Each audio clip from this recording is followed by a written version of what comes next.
What in the world's going on today? Y'all doing good today? Hey, I had some folks ask me today what I'm doing, so I'm going to show you what I'm doing. We're going to slap some butts on the barbecue grill. Well, we put them on the pit boss. Everybody wants to know how I do my stuff, so I'm going to show you. Alright, first thing I do is melt a stick of butter. I add Tony Sassery seasoning, and I add brown sugar to the butter. You melt it. That's all we're doing. And that's going to be our injection for our Boston butt pork roast. We're going to put these on the pit boss and smoke them for about 8 hours. And we're going to make barbecue out of them. Barbecue pulled pork. But anyhow, I always marinate mine. A lot of people say, hey, why you marinate them? Because mine's good. That's why I marinate them. They're delicious. Everybody loves them. Everybody wants the recipe. But anyhow, if I don't pour all this out of here, that's how we do it. Marinate them up. Just be sure that old skin swells up under them good. And as they're cooking, you don't add any marinade to them. Once you marinate them and soak them. Now, we usually soak these overnight. So that's what we're going to do before we put them on. But I had some folks ask me how I done them, so here it is. Tell you what, it sure is a pretty day out there today, y'all. We went fishing yesterday, and we didn't do nothing. I mean, we didn't catch no fish. Well, I caught a couple fish, but we didn't catch nothing to brag about, I'm gonna tell you. Alright, after you get your marinade off that butter in here, marinate them up good, stick them in the sides, anywhere you can get in the juice of them. That's how you want them. Just kind of do it equally. And if you got any left over, we're just going to pour it over the top and rub it in. We're going to have a little left over. So you always want to get it close in there on that bone.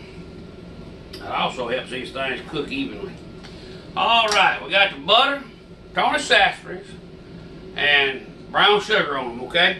Now we're going to take these bad boys, and we're going to put a little olive oil on them. Pour a little butter. This is where it gets kind of dirty at. We'll take that olive oil, we're going to rub it all in real good, all over him. And I leave my fat cap on mine. I don't take the fat cap off because it will pull off after they are cooked. And it really makes for a good roast. Alright, we're going to go ahead and add a little bit of the rest of this stuff here over. Rub them down good.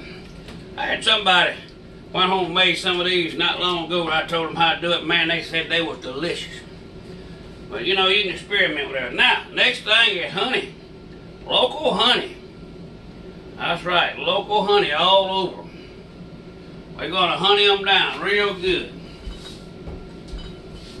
Now, I like honey because I like the sweetness of honey. Alright, we're going to rub up good. Alright, them things is pretty, y'all. Tell you what, honey's good for your complexion too. You women folk out there, y'all use honey on your hands and on your face at night and let it sit for a little while and wash it off. Hey, it turns out good. Alright, we're going to put some brown sugar here on the outside of it. It ain't no measurements. We just put it on it. Gonna be sure it's rubbed in good, kind of patted off there to begin with. Rub it in good all over him. I'll tell you what, y'all, these things gonna be mouth watering on that old grill. Alright, we got the brown sugar on him. Now then. Now, we're gonna do two different kinds here. I had this here sent to me from a gentleman out of up in North Carolina. It's Stubby's pork rub with sea salt and garlic and lime in it. We're going to try this one. I really wasn't crazy about the taste of it when I tasted it. But we're going to do this one with this one. And we're going to see how they turn out. You want a good coating of this on there. And what I do afterwards, I go back and spray olive oil on it. Alright, this one here we're going in with Texas pork low and slow rub. Man, you can't get no better. The Texans done a good job on that, and I'm going to tell you. Sometimes I make my own, sometimes I use other folks, but I found out this Texas low and slow. You know, them boys done a good job in Texas on this, I'm going to tell you. Now, you want to get these things here seasoned up good down the side. And get it all over them real good. Good and thick on them. That way they cook good. Now, they ready. They ready to go on the pit boss. Now, I'm gonna wrap these up, put them in the refrigerator till tomorrow. And then we're gonna put them on at lowest setting smoke you got. We're gonna smoke them for 6.5 hours. After we smoke them from 6.5 hours, we're gonna check the temperature. Then we're gonna up the smoker. We're gonna cut the pit boss up to about 400 degrees, and we're gonna let them roll for 1 more hour. Hey, and that's it. Remember, you got this tip from Grandpa Cotton. Take a kid fishing, go get you some pork roast, put them on the grill, and eat good, Grandpa gone.